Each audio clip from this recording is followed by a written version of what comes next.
काली आमे जेएसडब्ल्यू सभारे देखले जेन भावरे आमर अंचल सम्मान्य विधायक होता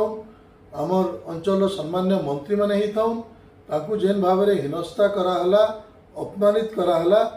सेटा अत्यंत दुर्भाग्यजनक एवं आमे देखले जे चीफ सेक्रेटरी को पछे भाषण देवार सुजोग दियागला आमर मंत्री मानकू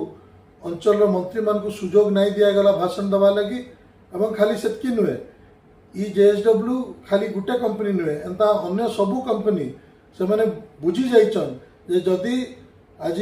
मुख्यमंत्री एवं भुवनेश्वर थिबा किछि नेतांकू एवं किछि ऑफिसर को जदि धरबे ताहले आमर अंचल आउ स्थानीय लोकप्रतिनिधि मानकू सम्मान देवार किछि दरकार नै न से माने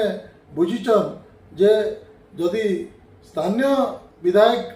मंत्री मानकर जदि किछि सम्मान नै न ताले आप माने बुझी पारुथिबे साधारण लोकों प्रति से माने केते जत्नवान थिबे तांकर लागि केते चिंता करुथिबे तांकर प्रति अन्याय नाय हवा लगी काଣା पदक्षेप नौथिबे आमे जेन आज सब समस्या देखुचु आमर संबलपुर जिला सुंदरगढ़ जिला झारसुगुड़ा जिला तार मुख्य कारण हला जे आज सेटा नियुक्ति क्षेत्र स्थानीय नियुक्ति क्षेत्र रही थाउ बा प्रदूषण क्षेत्र रही थाउ ता कारण हला ई कंपनी मानकर जेन बेखातिर मनोभाव रही छे आमर अंचल रो